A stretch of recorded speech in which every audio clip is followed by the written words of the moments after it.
In back-to-back elections, Nevada has gone blue while much of the rest of the country has gone red. Both sides invested heavily in time and money in the Silver State. Politics Now co-host Patrick Walker takes a look at what may have helped tip the scales in the election.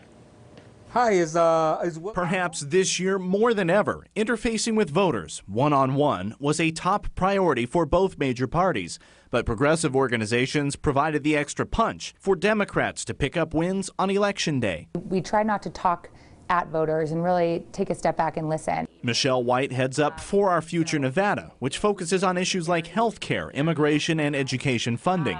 Her organization's efforts included knocking on 500,000 doors and making hundreds of thousands more calls to voters just in the last 6 months. We know that having a long-term, sustained organizing presence on the ground is so critical to getting out there and motivating people to bring their power to the polls. The Nevada Conservation League is another one of nearly 40 organizations in the America Votes coalition. Clean energy, protecting public lands, those are some of the issues that resonate the most with Nevada voters, especially in some of the key areas that we were looking to do work, suburban areas of Clark County, suburban areas of Washoe County.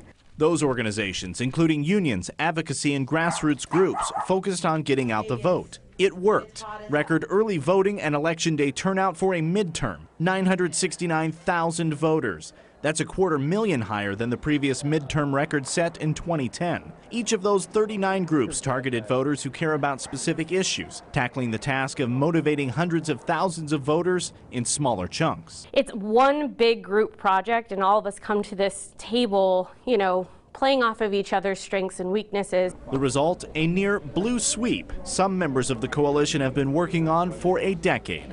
Patrick Walker, 8 News Now. The organizations that made up the coalition work on legislative issues and lobbying during the non-election years and work to get politicians and candidates on the record over a number of different issues.